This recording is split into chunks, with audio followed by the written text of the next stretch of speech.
really behind wanting this war? Well, I think it's clear that the American people are largely divorced from the reality of this conflict as they have been for the last 30 years, divorced from all the conflicts. War has always been something that happened far away on somebody else's soil. The difference this time is that Washington has decided, along with help and assistance, particularly from its allies in London and the global financial community run out of New York City, to wage war on the Russian state with the goal of not simply regime change, but ultimately destroying the state, potentially dismembering it. And when you look at the people who are advocates for this terrible, destructive policy, they are largely the same people that got us into the Balkans in the 1990s, into Bosnia and Kosovo, and then subsequently were largely supportive of the interventions in 2001 and 3 for perpetual warfare in the Middle East, demonizing and transforming into an enemy Libya, Syria, and obviously Iran.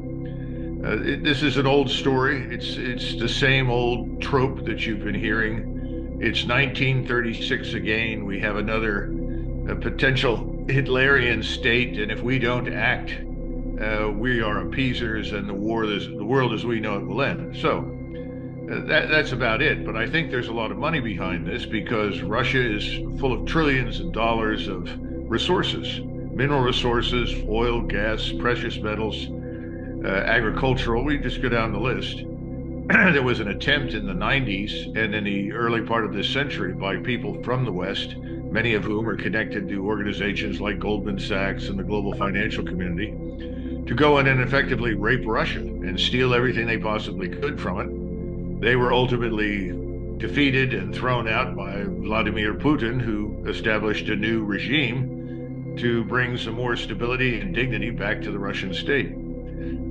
He has been talking now for many, many years about the unacceptable policy of advancing NATO to Russia's borders. And he's been warning over and over and over again, if you do this, you will inevitably come into conflict with us. We will not tolerate a large NATO presence. And when you say NATO presence, read the potential for U.S. ballistic and cruise missiles and so forth on the border. And we've taken the position in Washington, that is the political elite, the ruling elite of our country, that Russia is weak, that Russia can be bullied, and all we have to do is apply great pressure.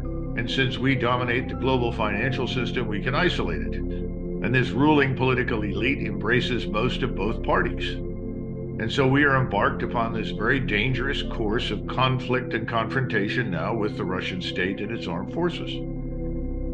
The Washington community that sponsors this has obviously enriched itself over the last 30 plus years through all the various interventions and the massive increases in defense spending. But it actually goes beyond that. It goes to the reconstruction costs, rebuilding costs, and the introduction of U.S. firms and interests into other countries. It's a kind of new imperialism that we've been embarked upon. And Russia is simply the latest target. The problem for the ruling elites in Washington is twofold. First of all, most of them are ignorant of reality. They know nothing about the world beyond our borders. They know nothing about military power. And so they badly miscalculated with Russia. This was a war that should have ended in a few weeks because Russia would collapse, or at least in a few months because Russia would collapse. This is a war that should have ended because Russia can't produce enough ammunition. This is a war that should have ended because of horrendous and horrific casualties taken exclusively by the Russians. And all we have to do is arm this proxy, this Ukrainian force that we built after 2014, once we had established a government in Kiev that would do our bidding, and this force in Ukraine would devastate Russia. Well, it hasn't quite worked out that way, has it? So now we face a very different set of circumstances. But when you ask who is behind it, you've got to look at a whole range of people. And remember that the preeminent goal in Washington for most politicians is to stay in office and continue to enrich themselves. Therefore, they pay a great deal of attention to their donors.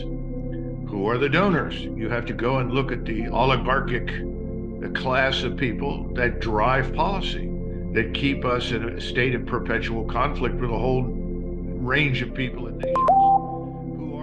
then look at the industries in which they are invested and which support these policies. When you look at those things carefully, in other words, it boils down very simply to follow the money. When you do that, you begin to understand that what's happening in Washington has nothing to do with the American people or United States interests. No one in the United States, or very few people in the United States, know where Ukraine is. They could care less. And when you ask about NATO, people will say, "Oh yeah, sure, that's important, I guess." What is it? I mean, this is the problem with just about everything I think that's been happening in the United States since the end of the Second World War. Most Americans aren't terribly interested on what goes on beyond the borders of their own country. I mean, frankly, most of what happens around the world on any given day doesn't make much difference to us. So you've got a ruling class that says, no, no, no, we want to be engaged everywhere because it's beneficial. That ruling class is diverse, but again, it embraces both sides of the political spectrum. That's why if you're expecting a Republican-controlled House to suddenly dramatically, shift into reverse gear and stop something, you're very much mistaken. Most of them will vote with the left, just as most of the left will vote with them. Why? To keep the money flowing.